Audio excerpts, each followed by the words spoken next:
حکومت اور انتظامیہ کے لیے مصیبت کا سبب بنتے جا رہے دلی کے شاہین باغ کی طرز پر ہر دن ایک نئی تحریک شروع ہو رہی ہے۔ یو پی، مغربی بنگال، بہار، کرناٹک، تلنگانہ وغیرہ ریاستوں کے بعد اسی طرز پر ممبئی میں بھی خواتین دلی کے شاہین باغ کی طرز پر ممبئی کے مدن پورہ علاقے میں شہریت ترمیمی قانون کے خلاف دھرنے پر بیٹھی لا طالبات کا یہ عہد پولیس کے لیے پریشان کن ہے۔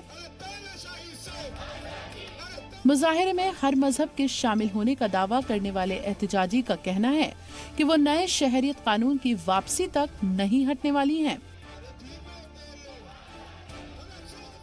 ایسے مظاہرے سے عام لوگوں کو ہو رہی پریشانیوں کے سوال پر ان کا کہنا ہے کہ آنے والی دقتوں کے سامنے یہ بہت چھوٹی بات ہے۔ اس موقع پر مقامی احتجاجیوں کی حمایت میں کئی تنظیمیں سامنے آنے لگی ہیں۔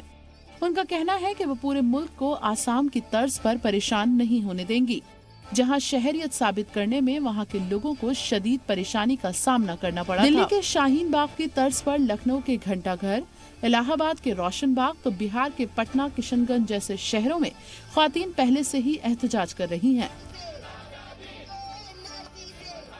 اور اسی کڑی میں مغربی بنگال کا ہاوڑہ بھی جڑ گیا ہے، جہاں بڑی تعداد میں خواتین اپنے بچوں کے ساتھ سڑک پر بیٹھ گئی ہیں۔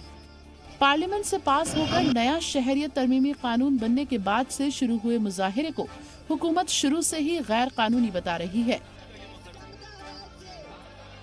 جبکہ حزب اختلاف جماعتیں اور مظاہرین اس قانون کو غیر آئینی بتا رہے ہیں۔ ایسے میں عام لوگوں کو سمجھ میں ہی نہیں آ رہا ہے کہ ملک میں آخر چل کیا رہا ہے، اور ایسے حالات سے نجات ملنے کا راستہ کیسے ہموار ہوگا۔